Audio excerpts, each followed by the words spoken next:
justement les Rémoises, elles arrivent sur le terrain avec les Nantaises. Elles sont toutes les deux en forme, elles sont toutes les deux en confiance. On s'attend vraiment à du spectacle aujourd'hui pour cette 13e journée d'Arkema Première Ligue. Boucli maintenant, le centre, on va chercher la tête de Sangaré. À côté, la première action, elle est rémoise. Avec Lucie Calba maintenant. Lucie Calba toujours. Elle va se mettre sur son pied gauche. Oh, ça frôle, hein, ça frôle quand même la cage d'Emily Burns. On voit Louise Fleury et sa vitesse, elle aussi, qui s'infile dans la surface. Et ce sera pour Masset. Et oui, ça pousse ici à Sopin avec la montée de Cosson pour Louise Fleury et Cosson qui continue sa projection. Fleury dans le petit filet.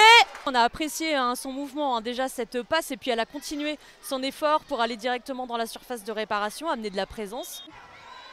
Le contre de Calba, la bonne passe justement pour le Moguedec. Oh, le tacle de Rabanne qui n'avait pas fonctionné, mais Emily Burns est sortie là et a fait le bon geste. Elles étaient peut-être encore prêtes, les Rémoises, à faire une dernière offensive, mais c'est le sifflet de Madame l'arbitre qui va stopper cette première période. Fleury, elle continue, elle peut centrer. Bien capté par Masset. Le centre à destination de Marcano. Oh, si elle arrive à la remettre à Robillard. Marcano, toujours. Elle est chassée par Boucli, Daniel Marcano. Elle s'en sort, elle rentre dans la surface. La frappe! La frappe de Marcano! Les Nantaises ouvrent le score. Les Nantaises sont décomplexées. Et maintenant, ici, au stade Marcel Sopin, quel but, quelle finition de Daniel Marcano. On s'attendait à un centre, mais non, elle la tente, la frappe Daniel Marcano. Chapeau!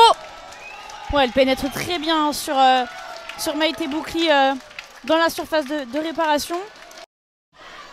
Ngok, super ce qu'elle vient de faire pour Lucie Calba. Lucie Calba pour la frappe et c'est stoppé par Burns. Rajo pour la dégager.